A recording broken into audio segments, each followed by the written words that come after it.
এই সময় এসে আপনি কি 35 থেকে 40,000 টাকা বাজেটের মধ্যে অলরাউন্ডার গেমিং বা পারফরমেন্স সেন্ট্রিক ফোন খুঁজছেন? যারা ভিডিও এডিটিং করেন বা গেমিং করেন, যাই হোক না কেন, যদি আপনারা এই টাইপের ফোন খুঁজে থাকেন তাহলে বর্তমানে টেক ইন্ডাস্ট্রির সবথেকে বড় হটকেক হচ্ছে রেডমি টার্বো 4 প্রো।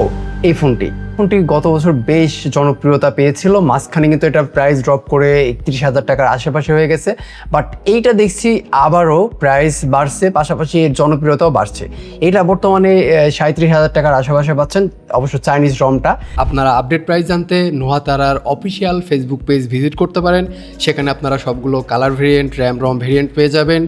এবং আপনারা যারা টেক অ্যাসেস চ্যানেলের সাবস্ক্রাইবার আছেন তাদের জন্য স্পেশাল গিফটও থাকতে পারে। প্রথমে ফোনটা হাতে নিলে আপনার একটু ওয়েটি ফিল হবে। ওয়েটি ফিল হওয়ার পেছনে কারণ আছে, এটা ভাই 219 গ্রাম, তো ওয়েট ফিল তো হবেই। 8 মিলিমিটারের একটা ফোন, যেহেতু এখানে 7550 মিলিঅ্যাম্পিয়ার একটা ব্যাটারি আছে, যদিও সিলিকন কার্বন ব্যাটারি, বাট তারপরও এটা বেশ মোটা। সাইড প্যানেলটা মেটাল বডি হওয়ার কারণে ধরে যেমন প্রিমিয়াম একটা সলিড ফিল পাবেন, পাশাপাশি একটা কোল্ডনেস ব্যাপার এটা কিন্তু লক্ষ্য করা যায়। বাই দ্য ওয়ে, এর ফ্রন্ট এবং ব্যাক দুটাই গ্লাস ডিজাইন, এবং ব্যাকটা গ্লাস ডিজাইন হওয়াতে এটা কিন্তু আসলে প্রিমিয়াম লাগে। এবং এর ফ্রন্টে প্রোটেকশন হিসেবে কর্নিং গরিলা গ্লাসের প্রোটেকশন রয়েছে। ব্যাক গ্লাস প্রোটেকশন সম্পর্কে তেমন একটা আইডিয়া পাওয়া যায়নি, খুব সম্ভবত এখানে কোনো ধরনের প্রোটেকশন ইউজ করা হয়নি। তবে এটা কিন্তু টিউভি সার্টিফাইড একটা ফোন, অর্থাৎ এটা ডাস্ট এবং drop proof, IP68 waterproof resistance রয়েছে, যার ফলে এটা কিন্তু অগভীর পানিতে আপনারা এটা ডুবাইতে পারবেন। Secondary noise cancellation mic, dual stereo speaker, air blaster, যেখানে আপনারা রিমোট কন্ট্রোল করতে পারবেন। পোর্টস অ্যান্ড বাটনের মধ্যে রাইট সাইডে দুইটা বাটন রয়েছে, যার মধ্যে একটাতে পাওয়ার অন অফ করা যাবে এবং অন্যটা ভলিউম আপ অ্যান্ড ডাউনের জন্য। নিচের দিকে speaker grill, type C port এবং সিম স্লট। এই তো, এছাড়া আর কিছু নাই। 3.5 জ্যাক থাকছে না স্মার্টফোনটি। 6.83 ইঞ্চ একটা অ্যামোলেড ডিসপ্লে প্যানেল ইউজ করা হয়েছে, যেখান থেকে 120 হার্জ রিফ্রেশ রেট এবং 1.5K রেজুলেশন পেয়ে যাবেন। রয়েছে ডলবি ভিশন এবং HDR সাপোর্টও। ইউটিউব এবং নেটফ্লিক্সের কন্টেন্টগুলোর কালার বেশ পাঞ্চি, ব্ল্যাকটাও ডিপ এবং এর কন্ট্রাস্টটা ফ্ল্যাগশিপ লেভেলের মতো। 120 হার্জ রিফ্রেশ রেট সব জায়গায় ঠিকঠাক মতো কাজ করছিল, প্লাস এটা ব্রাইটনেস চোখে পড়ার মতো। ইনডোর বা আউটডোর যেই জায়গাতে আপনি ইউজ করেন, আমার মনে হয় না আপনি প্যারা খাইবেন। আমি যদি টেকনিক্যালি বলি তাহলে এটা টিপিক্যাল মোডে 800 নিটস পর্যন্ত ব্রাইটনেস প্রোভাইড করতে পারে, এবং HBM মোডে রয়েছে 1800 nits brightness, and pick brightness পাবেন 3200 নিটস পর্যন্ত। আই হোপ ব্রাইটনেস নিয়ে তেমন কোনো ইস্যু পাইতে হবে না। এছাড়াও যদি আপনারা টাচ রেসপন্সিভ নিয়ে কথা বলেন, এটা যথেষ্ট ফাস্ট অ্যান্ড একুরেট ছিল। স্ক্রোলিংয়ে তেমন একটা স্ট্যাটারের দেখা পাওয়া যায়নি, বেশ স্মুথ লেগেছে আমার কাছে। অ্যান্ড এটাতে ইন ডিসপ্লে ফিঙ্গারপ্রিন্ট রয়েছে, যেটা বেশ ফাস্টার এবং অ্যাকুরেট। ওভারঅল যদি ডিসপ্লে নিয়ে বলি তাহলে নো কমপ্লেইন। এইটাতে ব্যবহার করা হয়েছে 8S Gen 4 chipset. Performance centric phone মানেই যে শুধু এটা গেমিং পারফরমেন্স ভালো সেটা না, এটাতে কিন্তু আমি এর আগে বলছিলাম যে ভিডিও এডিটিংয়ের কথা, তো যারা ফোনেই ভিডিও এডিটিং করে তারা এখান থেকে ভালো একটা সুবিধা পাবেন, এবং অনেকে কিন্তু এখন ফোন দিয়েই ভিডিও এডিটিংয়ের কাজ করছে। তো আই হোপ এই ফোনটা তাদের জন্য একটা বাড়তি সুবিধা অ্যাড করবে।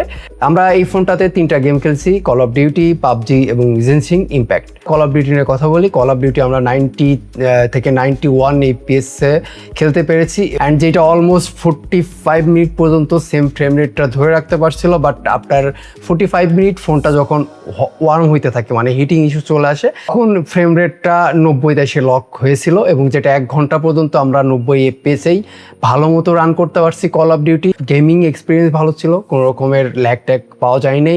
এবং হিটিং ইস্যুটা, এটার একটা ফার্স্টের আপডেট আসবে, এবং সেই আপডেটটা আসার পরে এটার হিটিং ইস্যু অনেকটাই কম হয়ে গেছে।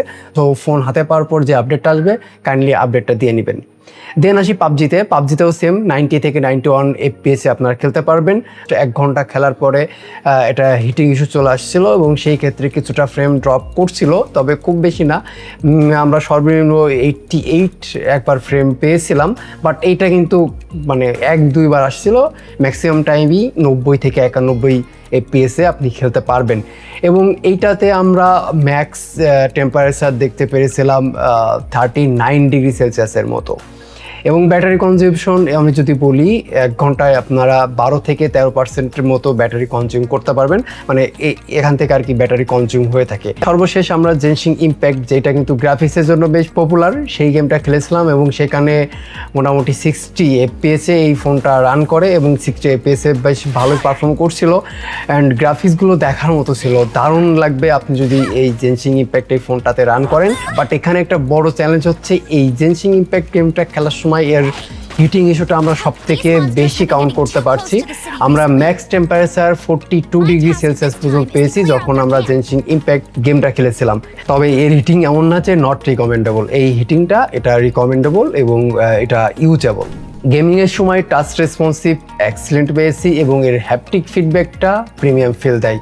ওভারঅল এখানে মাল্টিটাস্কিং দারুণ পারফরমেন্স পেয়েছি, 50+ ট্যাব অনায়াসে ইউজ করতে পারবেন হ্যাসেল ফ্রিভাবে, কোনো রকম বাগ ভাল্লুকের ব্যাপার লক্ষ্য করা যায় না। আমি সফটওয়্যারে ঢুকে গেছি, তো সফটওয়্যারে যখন ঢুকে গেছি সফটওয়্যার নিয়ে কথা বলি। এইটাতে HyperOS অপারেটিং সিস্টেমে রান হয়েছে, যেটা 3বারের মতো আপনারা এটার আপডেট পেয়ে যাবেন এবং HyperOS অপারেটিং সিস্টেমটা এখন বর্তমান সময়ে ভালোই কাজ করছে, ভালোই স্ট্রং, ইউজার এক্সপিরিয়েন্স ভালো, ল্যাগ ট্যাগের তেমন একটা দেখা নাই।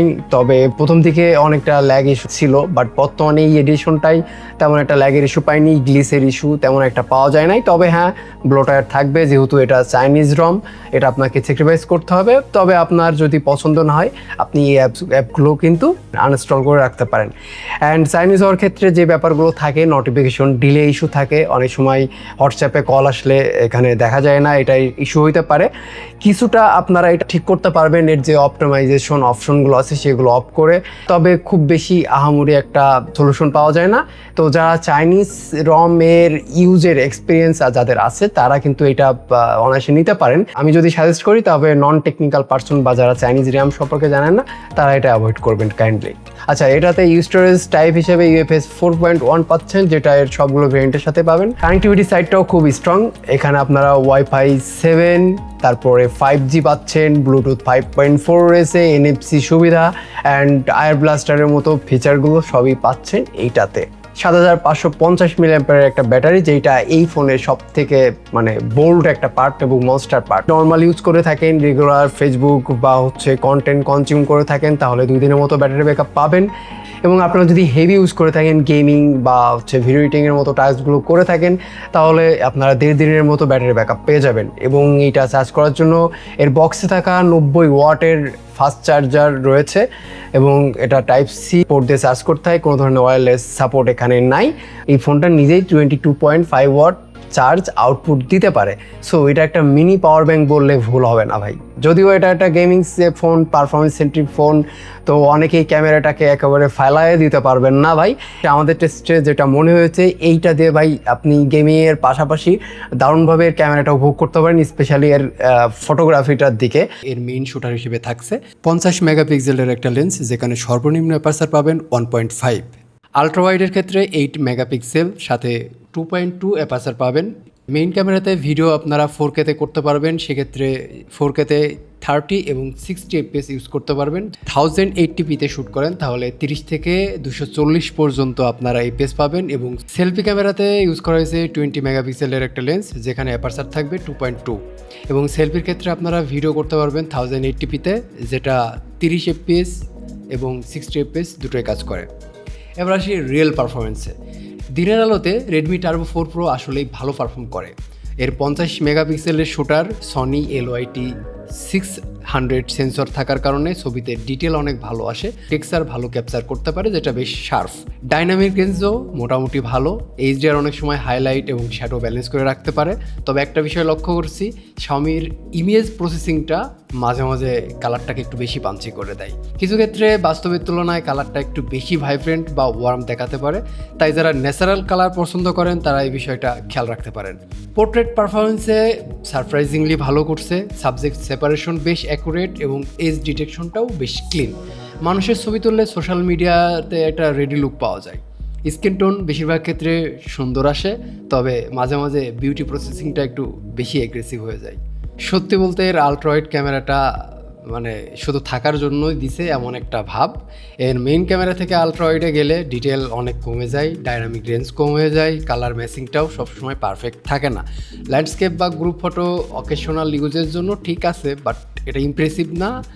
নাও নাইট ফটোগ্রাফিতে লো লাইটে ক্যামেরা মোটামুটি পারফর্ম করে, ওএস থাকার কারণে লাইট ক্যাপচার ভালো হয়। নাইট মোড ব্যবহার করলে ব্রাইটনেসটা আর একটু বেশি ইনক্রিজ হয়, কিন্তু ফ্ল্যাগশিপ লেভেল আশা করলে এখানে হতাশ হতে পারেন। নাইট শ্যুটে নয়েজ দেখা যায়, ফাইন ডিটেল কিছুটা হারিয়ে ফেলে। এই প্রাইস রেঞ্জে কিছু কম্পিটিটর নাইট ফটোগ্রাফিতে বেশ এগিয়ে আছে, তবে এটা যেহেতু পারফরমেন্স সেন্ট্রিক ফোন এটাকে অ্যাভয়েড করা যায়। ভিডিওর ক্ষেত্রে আমি বলবো অ্যাভারেজ পারফর্ম করছে। 4K-তে আপনারা 60 FPS সাপোর্ট পাবেন, ওআইএস আছে। ওয়াকিং শ্যুটে জিটারিংয়ের ব্যাপারটা খেয়াল করা গেছে। দিনের আলোতে video quality sharp, dynamic range ভালোই পাওয়া যায়, ফোকাস ট্রানজিশন স্মুথ আছে। কন্টেন্ট ক্রিয়েটর বা ব্লগ করার জন্য পারফেক্ট না হলেও যারা গেমিংয়ের পাশাপাশি ক্যামেরা দিয়ে টুকটাক কন্টেন্ট ক্রিয়েট করতে চান তারা আই থিঙ্ক এটা দিয়ে কাজ চালিয়ে নিতে পারবেন। মোটামুটি স্টেবল বা রিলায়েবল বলা যায়। সেলফি ক্যামেরাতে আসা যাক, এটা ডে লাইটে ভালো কাজ করে, ফেসবুক, ইনস্টাগ্রাম, ভিডিও কল সব কিছুর জন্য কাজ চালিয়ে নেওয়ার মতো একটা, কিন্তু লিমিটেশন আছে। ফ্রন্ট ক্যামেরা দিয়ে সর্বোচ্চ আপনি 1080p-তে 60 FPS-এ ভিডিও রেকর্ড করতে পারবেন। 2026-এ এসে আসলে 4K সেলফি ভিডিও না থাকা একটু ডিসঅ্যাপয়েন্টিং।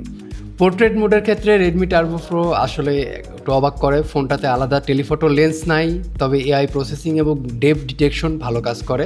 এর পোর্ট্রেটে দুইটা মোড পাবেন, 1x পোর্ট্রেট এবং 2x পোর্ট্রেট। 1x পোর্ট্রেটের ক্ষেত্রে আপনারা ব্যাকগ্রাউন্ডটা একটু বেশি ক্যাপচার করতে পারবেন, বাট এই ক্ষেত্রে সাবজেক্ট ডিটেকশনটা বা ব্লারনেসটা কম আসে। অ্যান্ড 2x মোডে পোর্ট্রেটটা এটা ডিএসএলআর লুক দেবে, সাবজেক্ট থেকে ব্যাকগ্রাউন্ডটা ভালোই আলাদা করতে পারে। ফেসের পার্সপেক্টিভ অনেক বেশি ন্যাচারাল দেখা যায়। মানুষের ছবি তোলার জন্য আমি পার্সোনালি 2x পোর্ট্রেটটাই বেশি রিকমেন্ড করব।